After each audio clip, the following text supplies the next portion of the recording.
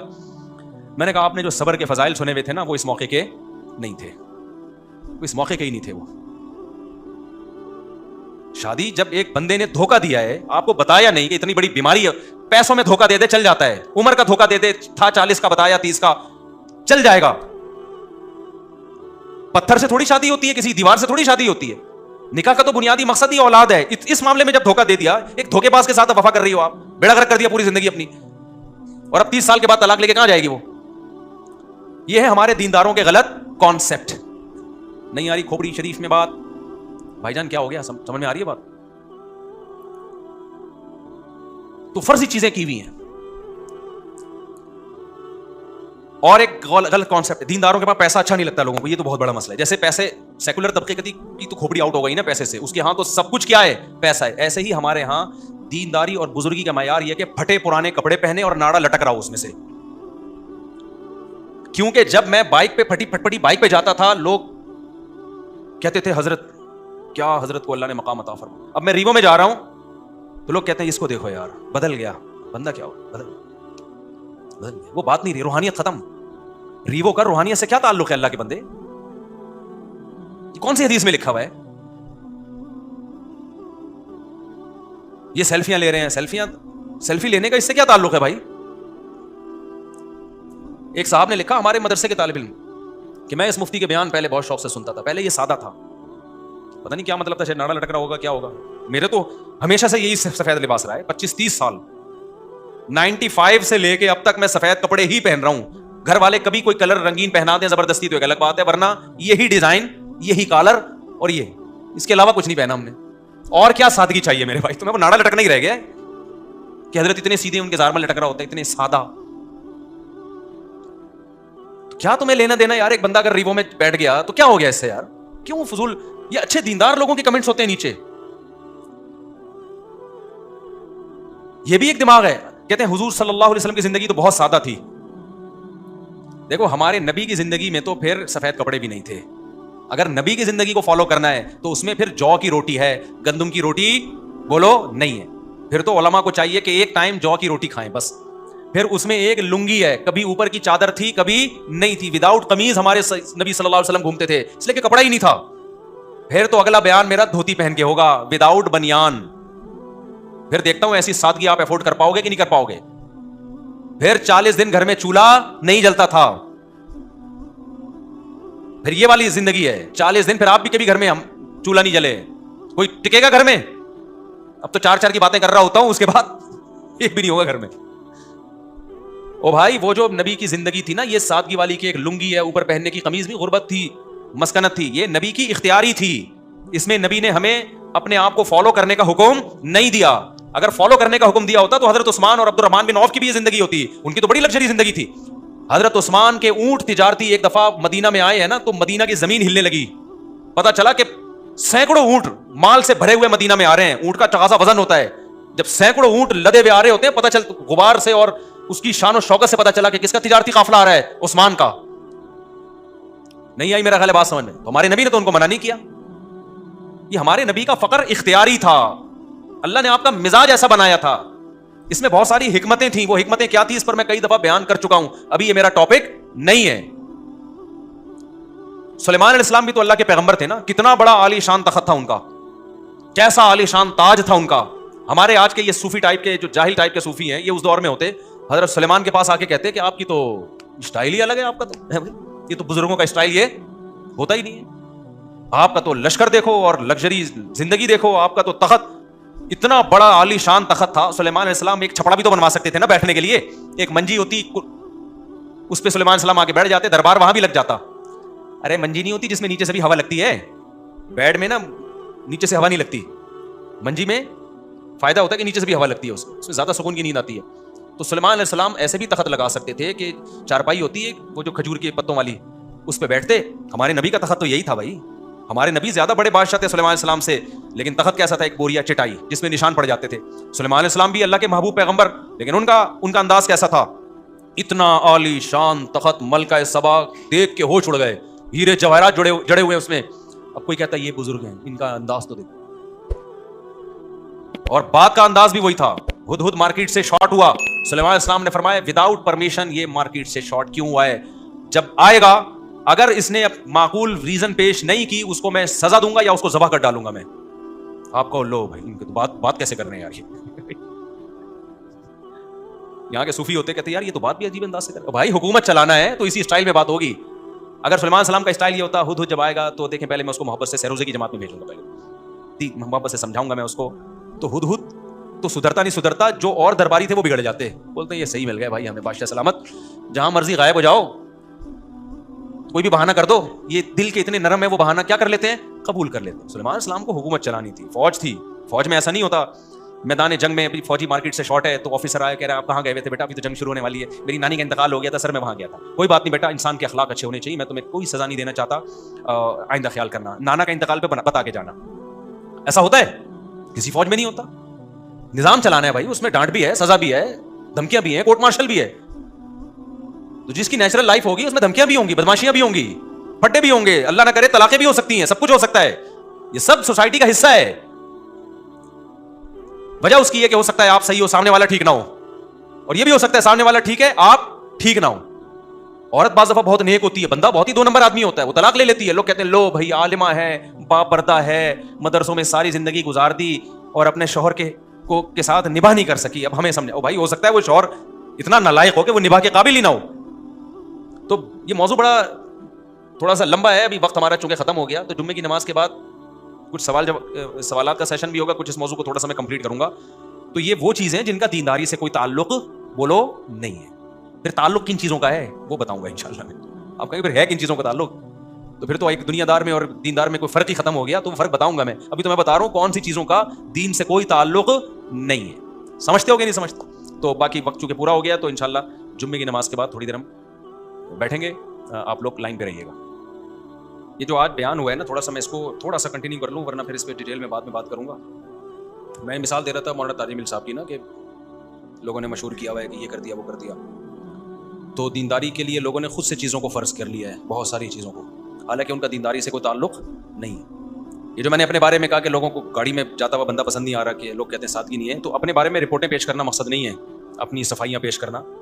مقصد یہی ہے کہ لوگوں کا جو یہ کانسیپٹ ہے نا کہ بڑی گاڑی میں گھومنا, جہاز میں سفر کرنا اور اچھے کپڑے پہننا, یہ سادگی کے خلاف ہے اور دیندار لوگ ایسے نہیں ہوتے, یہ کانسیپٹ غلط ہے. اپنی صفائیاں پیش کر کے ہم نے کیا کرنا ہے, کسی نے ہم نے کون سا کوئی وہ کیا کرنا ہے ہم نے, یعنی کوئی الیکشن میں تھوڑی کھڑے ہونا ہے میں نے کہ میں اپنی رپورٹیں پیش کروں تاکہ اگلی دفعہ مجھے ووٹ ملے. مقصد یہ بتانا ہوتا ہے کہ یہ اپنی طرف سے چیزیں لوگوں نے بنا لی ہیں, ان کا دین سے کوئی تعلق نہیں ہے.